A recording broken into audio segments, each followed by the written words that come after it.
A century later, the pixies, sensing the young card reader potential to bloom, placed her in a hidden shroom chamber, but the era's dwindling ether levels trapped her transformation in stasis for 600 years.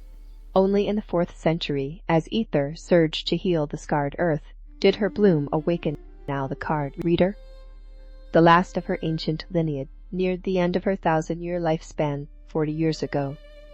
Maya had sought her guidance after losing her parents, caring for young Faye and Onwin.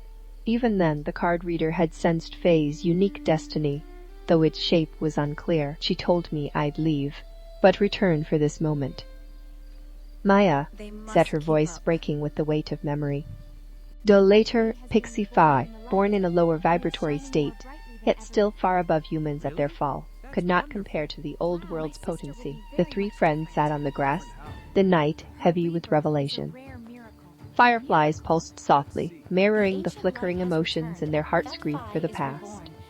Awe at Faye's rebirth, and dread of the unknown. Maya gave them silence to absorb the truth. The garden's mystical beauty, lingering like a bittersweet elegy for a world forever changed. 3 passings of the moon. Later, Faye has become the talk of Woodsgrove, since she has not been seen. The card reader sternly refuses to allow anyone to see her, for now prompting conspiracy talk of all kinds. However, the High Priestess, leader of the High Council of Woodsgrove, summons the card reader via a pixie runner flyer messenger with a message to ask for an explanation of what has transpired. The card reader politely turns down the invite, simply replying, "This time needs my full attention, and all will soon be revealed. Be patient, High Priestess." This annoys the council chambers, but is accepted due to their high respect for the mysterious, wise elder Pixify. Over the next few turnings of the moon, people of Woodsgrove notice a change in the ether field. A powerful, and some say beautiful presence felt by many, which seems to be increasing, subtle yet noticeable. Something else has appeared, a very bright white orb of light, no bigger than 6 inches, zipping around the trees, focused on the card reader's home, disappearing and appearing at random times throughout the day. On a bright, sunny, warm mid-afternoon, it is time for the card reader to make an appearance. She drives her wagon to the base of the great tree, then up the gradual ramp around the tree's circumference toward the high, sturdy, complex bridge system that connects all the trees and provinces together. The wagon stops on the Grand Plaza, an open space with parks and seating. In front of the Grand Council wooden building, many people are present, and more are coming, curious and eager to finally get answers concerning Faye. The council elders come outside, with Maya and Anwin soon following. The card reader speaks. "You have all known me simply as the card reader. Well, my time here is finished. My name is Meridian, and I am the last of my kind, born before man's fall at reset times. I, too, went through the bloom, albeit a little late, in Century 4, and I have lived 1,000 years. Meridian calls for Faye to exit the wagon. What everyone sees is a moving, even magical moment that catches everyone by surprise. Anwin cannot believe her eyes and is staggered. Maya just smiles. Fergus and Rhea, standing near a skyship dock, are too far away to see properly, but are glad Faye is alive. Even at that distance, they sense something different about her. When Faye expands her wings to their full size, the true nature of her power reveals itself. Glowing golden, lithe wings, exuding so much power that some people actually step back in fear. Faye has longer hair, still in her usual double buns and pigtails, dressed in her traditional leather outfit, boots and armor. Most noticeably, she's been reborn 30 years younger than her 80 pixie years. Still young for a pixie, before her death. Beautiful, youthful, brimming with ether energy that gives her skin a radiant glow. Her blue eyes are hypnotic and alluring. An ecstatic Rhea cuts through the crowd and runs over to her. She smiles, holding her arms out, and greets her most loyal friend with a loving hug. Everything about Faye has changed. Never before has she been able to hold so much ether energy within her body. making her the most powerful Pixie on the land.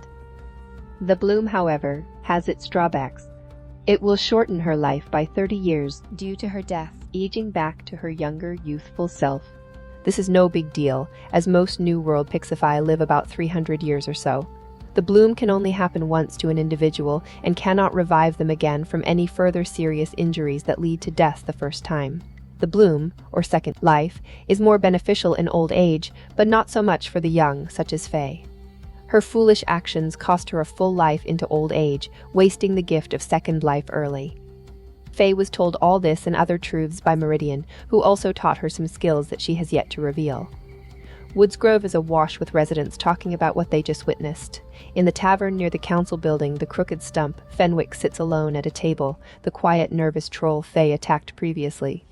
Faye enters the tavern, onlookers mesmerized by her beauty and youth, exuding power, elegance, and status. She goes to Fenwick asking how he's doing.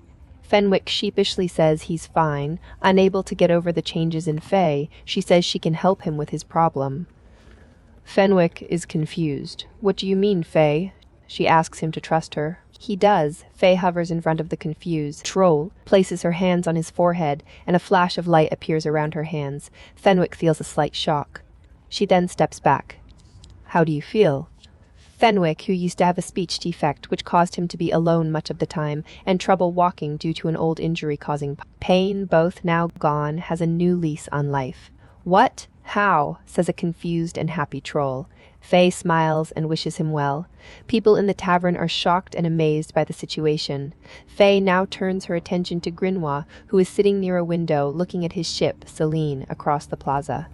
"Ah, Faye, I do not understand pixie ways, but it's good to see you alive, my annoying little friend." Faye laughs, then speaks. "You risked your ship to save my life, and I have something for you." Faye grabs an empty bottle off the table.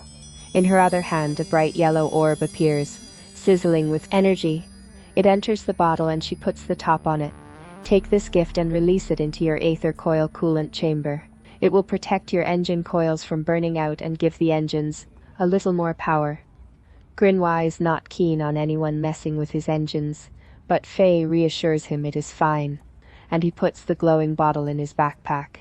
She then eagerly hugs the big, tough troll, nearly knocking him off his seat, much to the amusement of his shipmates, who laugh at his hard troll image, being humbled by a 4.5-foot pixie, revealing the captain, softer side. Faye is now getting attention from various people, however, overwhelmed and unable to help everyone. The barkeeper bangs a club on the table, signaling to give Faye some space. It is now that Maya and Anwen enter the tavern. Maya calls over. "There you are. Been looking for you all afternoon, my girl." Anwen laughs. "They there, little sister.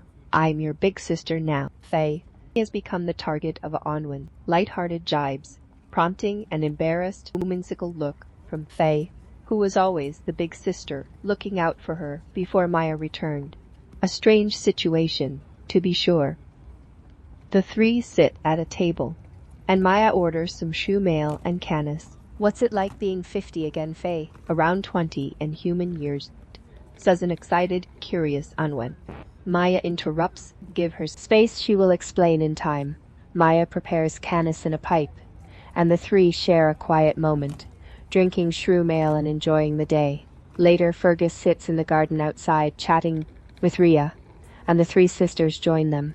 Fergus jokes with Rhea, wondering when the large tavern extension for the 13-foot Humes clan will be finished, work that was stopped temporarily to help find the creature Ulysses.